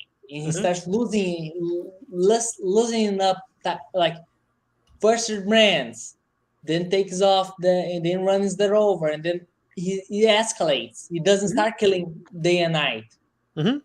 He just starts letting him take no, I cannot explain, but he starts giving himself a quarter in the killing, like in the no-kill. He starts making exceptions. Yeah, and with exceptions, everything is an exception. Exactly. So on that note, we will save more of that discussion for the BVS week. And as Nick alluded to, every Sunday we are going to institute a new live stream show called Snyder Sundays. And what this is, the first 3 weeks are going to be Nick, myself, and any guest that wants to come on. Dennis, you're always welcome. And we're going to talk about each of Snyder's 3 movies. It's tomorrow we're going to talk about Man of Steel. Next week's going to be Batman versus Superman Ultimate Edition. And then wait, do you mean the only edition? Yeah, exactly. Thank you. And then the third one is Justice League. And by Justice League, I mean the only legitimate version of Justice League that exists. Yeah, that I'm gonna have to set aside some time for that one. You can watch it in parts too if you want. Actually, if Batman v Superman wasn't a more accessible title to the normal audience, I would actually only call the movie Dawn of Justice, because that sounds like a better title. I just call it Trinity because that's what it is. Honestly, if I were, I'd call it Trinity, Dawn of Justice. Yeah, it was supposed to be called. Yeah, so go ahead. What I would call the movie is just Dawn of Justice, and never market the Wonder Woman's in the movie. Not put it in the market. Yes, that's what they should have done, because can you imagine the impact of that scene if we didn't know she was coming back? She's walking off the plane, then they call off Miss Prince. No, I mean, come on, you knew it was Wonder Woman. Like, seriously, as soon as Gal Gadot walked out, I mean, besides the marketing would have spoiled it anyway. Because, like, they would have been, oh, Wonder Woman, she's coming to, like, there's but no they could have lied that she's Catwoman or someone else, because she's that kind of It would have spoiled it. Like, seriously, look how bad the leakers are now. I mean, it wasn't as bad back then, but like, it would have gotten out. You know what I would do? What I would do? I would bribe some leakers so they could say that it was like, oh, it's Catwoman, it's Poison Ivy. For me, I think it would be easier just to. But here's the thing, dude. Nope. Here's the difference, though. They could have just said she's just get Gal Gadot's in this movie and not revealed the role. Because guess what? At that time, Gal Gadot was an unknown actor. She was just known as the Fast and the Furious girl. So guess what? All they could have said was that. I agree completely. I still think it would have gotten out. Like, no matter how much you want to try and keep it secret. Like, set photos are a thing. Set photos are a thing. How much? Like, a set photo of Gal Gadot as Wonder Woman would have gotten out. Or Gal Gadot, like, something would have gotten out, because, like. But if they pick the photo of Gal Gadot as Wonder Woman and they have her take other photos as other characters. Yeah, they could have had her in the Catwoman suit too. Yeah, and people are confused. There's a picture of her as Wonder Woman and a picture of her as Catwoman, so they don't know who she is. What I'm saying is, there are no secrets in Hollywood. It would have gotten it would have gotten out. So there was no point in doing all that kind of secrets. Like, you can't really do that, because like, things get spoiled so easily. By the way, do you guys want to know? Yeah, they could have tried some options. By the way, so when they were coming up with titles for Batman versus Superman, you know that Batman versus Superman was not the title they wanted, Snyder and Terrio. The options for the titles were 1, Justice League Rising, and Justice League Foundation. So in other words, it was supposed to be a Justice League movie, which when you think about it, it's a Justice League movie. It's more of a Trinity movie. Well, yeah, but I'm saying it's more that than Batman because when they say, because here's the problem with that. When you title it Batman versus Superman, people expect the entire movie to be that fight. Oh, I agree. Batman vs. Superman is not a good title. Like, I agree with that. I think the marketing was also to blame. It's about as misleading as Batman v Superman because it's not a Justice League movie. It's not a Batman v Superman movie. It's a Trinity movie. Yeah. Or at best, it's a Justice League prequel. What they could have done is called it Trinity: Dawn of Justice. There you go. Exactly. That's what I was saying. That's what I said earlier. Man of Steel, Dawn of Justice, then Justice League. There you go. That's fantastic. I would have definitely done that. Oh, I got you one better. What? Man of Steel, Rise of Trinity. Nah. Or Rise of the Trinity. Man of Steel, A Dark Knight over Metropolis. Dark Knight over Metropolis. That's not bad. I like that. A little small modification. Yeah. Man of Steel, A Dark Knight over Metropolis, or Man of Steel, Dark Knight Rises.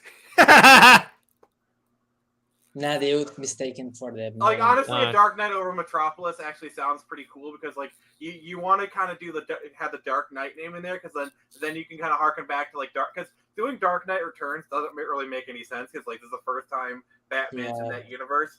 But, like, putting A Dark Knight over Metropolis actually, it's kind of like what was the name? It's a dual layer meaning. Let me just see what's happening. Mm-hmm. Yeah, like, I'm just saying, like, wrap up. Returns. Like that title actually is like a dual layer meaning because it's like becoming darkness over Metropolis. The Dark Knight Falls. A Dark Knight Falls. Ooh. Why? Because you remember how Dark Knight Returns wasn't actually the name of the series. It was the name of the first issue. The Nightfall was the one where Batman. The one where Batman fights Superman. Yeah, Dark Knight. Nightfall is the one where Batman's back is broken by Bane. Yeah, so like a Dark Knight Falls. You're kind of getting really close to that name of that story, so you're kind of getting a little. Yeah, but I think the reference would be good. But I think they should have. But also, it's like a Dark Knight Falls. That's saying Batman dies. You're saying Batman dies in the movie, so it's like true. Like a Dark Knight Falls, that you're literally saying, "Oh, Batman's gonna die in this movie," and he doesn't die. Dark Knight Falls because Dark. Yeah, but Falls is like dying. It falls. But if he's in this context, I see what Nick is saying. It definitely does. Fallen. Yeah, and we understand it. Synonymous for dying. No, I'm just saying the audience, the general audience, is going to think Batman dies in this movie. Yeah, true. So, before I let you guys go, very important. Like you gotta. There's another theory. What I would do before BVS in the DCU if I was in charge. Yeah. I will do the movie, but hold the movie until we make a Batfleck movie. But yes, before we make during the Batfleck movie, the story will be the following, like directed by Affleck and all. But we would market it as just a refresher, like it's an ordinary Batman story. Batman and Robin chase the Joker. Mm-hmm. Halfway through the story, whenever it's just an average Batman story, so we can get accustomed to this new Batman, this new Gotham, this new Robin, this new Joker. Yeah. They just kill Robin out of nowhere. Dude, that would be shock factor up the yin yang, dude. Wait. Rewind that. Say that again so I can kind of drink it in. I need to fully understand. Can you say that again, please? What he's saying is that first the movie after Man of Steel would be should have been the Ben Affleck Batman movie. It starts off as a regular Batman movie with like Batman and Robin doing adventures, chasing the Joker. Then halfway through the movie, they kill Robin. And then here's what they do. They don't tell you these movies are connected yet. They tell you that because at the end of the movie, they have a reference to Superman. Like they show him going to Metropolis, and they essentially kind of show like the Black Zero event. It's kind of like in BVS. Essentially, what they do is they show the Batman Black Zero thing. Yeah, go ahead. If I was in charge of the CU and I could already predict BVS when Steel comes out and predict that Affleck was going to be Batman, yeah, I would put Affleck come out of nowhere, but don't tell it's Bruce Wayne. Yeah. Skip the scene. The scene is identical, but we keep some shots of Ben Affleck showing up in a helicopter. Everybody's like, "What Ben Affleck is doing in this movie?" Yeah. And he's like running in the car. Then we see the tower fall. He runs to the tower. Everything normal. Yeah. But then keep the same. It doesn't say it's Bruce Wayne until we see the like screen fall in the last scene of him confronting the girl, and he gets to like. Get what I'm saying? Yeah, I could say. Don't tell him when he's Bruce Wayne until he's holding the girl. Like He's you watching see the Superman Wayne fall. logo. Yeah, that's fantastic. Then everybody's like, "Wait, Bruce Wayne's in this movie?" And then if Bruce Wayne's in this movie, we know Bat's in this movie. I will say, how far into the movie would this happen? During the Metropolis fight, simultaneously, and then you carry on the movie as normal, like there's nothing happened. he's essentially saying the first scene in BVS would essentially proceed as normal, except we don't tell you until the very end of the scene that that Ben Affleck's playing Bruce Wayne. Okay, I got a scene for you. Okay? Yeah, go ahead. With the Superman So- Zod fight. Nick, go ahead. So what would happen is, he's holding the girl, and you don't say, like you don't even see the helicopter. It's just a person there. You just a random person in the crowd, and then like he's in front of a building, like he walks out of a building, and like he sees person, he's holding the girl, and it pans up, and it's Wayne Enterprises. Yeah, Mhm. and then carry on the movie as normal. Yeah, and then carry on. And you put him in Nothing fancy- you put him happened. in, Just like, have really- the balls to just show you Batman. We're going to hold it. Yeah, and then after that, you see Wayne Enterprises, and then when security guards comes and says, "Mr. Wayne, we've got to go. They're destroying the doesn't city." need that. Doesn't need it. Just show Batman in the crowd and him rugging the girl and the girl in the Wayne logo. Just that. Well, that's all you the thing need. is- Well, I'm thinking for lowest common denominator because like I'm just not thinking like maybe they don't make the connection. So I had the guard say, "Mr. Wayne, we gotta go." And just, Well, that's why in the next scene is Batman saving those people from sex traffickers. He comes back in the Batcave. or No, even better in that scene. No. Oh. Wait. Nick was first. Go ahead. So okay, modification. So you have the security guard say, "Sir, we gotta go," and basically you're implying he's someone very important. So they get him into like a Jeep or some other type, like a Tahoe. Close the door, and on the door is a logo, Wayne Enterprises. No. Because It the could've been like a Wayne blacked out Enterprise Suburban. logo is on That the way- building. No, but what I'm saying is Wayne Enterprises, because that way it says like the audience can infer. I think like a screenwriter. So that's where I'm approaching this from, and like they say, "Hey, we got to go," so the audience can infer, "Hey, he's someone really important, probably the CEO Of the company. Sorry, my rat's just kind of sneezed and it kind of No. I don't think you guys. I want this to happen in Man of Steel, not in BVS, and I want to be like complete short, brief, and Then have this happen in Man of Steel. Like have this Yeah, happen- but I think that the broken Wayne Enterprise logo is enough. I think because I mean, the Wayne Enterprise logo is in Man of Steel. yeah, No, I know. but of the building. The building. No, you don't put it on the building. You put it on like a suburban because like you close the door, it's Wayne Enterprises, and then it goes. Oh, all right. It's like you don't have it on the building. Mhm. It's just you have the shot, and you have the security guard drag him off. Basically, We'll like change the shot and leave the shot of the broken symbol to BVS. like forget the logo on the building. That we don't pan up for that one. That's what I'm trying to say. and leave. All right. I So understand that pan up doesn't happen. So you don't see the name in the building. It's just like he drags both the girl. So a man in the crowd. Can I talk, please? Yeah. Yeah, please go ahead. So he drags him into the blacked out suburban, and the door closes. You see the Wayne Enterprises logo, and then they drive off, and that kind of thing. That works. Yep, just one final thing. Yeah, go ahead. When they are doing the final like line, when they close the door and then cut back to the movie as it happened in Man of Steel, Yeah. and finish them the same way, everything the same, except that there's a way, like just to enhance the awesomeness that we just showed Bruce Wayne. You're not gonna comment on it. Plus, you can kind of hint to the audience that we're gonna do more in this world. Yeah, I thought that the Wayne logo just would telling hint at you that. that, I'm like, like, don't put No, both he's saying sides. from Man of Steel. Yeah, like I thought that seemed like I'm kind of confused. Like, it's a little more well, it's a little more in your face than just it being on a satellite that they knock into. No, Well, much more. Ben like, Affleck actively shows up Yeah, and but, like, appears. I'm kind of confused. Like, you said you wanted a scenario where Bruce Wayne's in it, and you wanted like a tease of Batman. I kind of confused. Like, I told you what I thought, and I'm No, I can agree with you. I just saying that I think the best part, if they show this on theater, right, okay. is to have it like the scene of them leaving and then continue the movie as normal, just for that days. Like we just show you Batman, but we're going to hold you for more 3 years. I mean, Yeah, that'd be yeah, great. yeah. So on that Then note, Don't know why that was worth interrupting me, but okay. All right, sorry. so we're gonna save that for our BVS discussion because we've been going on for almost 2 hours now. So I think it's a good place to leave it. Tomorrow? Yeah, it's going to be tomorrow. Tomorrow's gonna be Man of Steel. So can I come? Which hour? Sure. It can be a little earlier because I have class after tomorrow.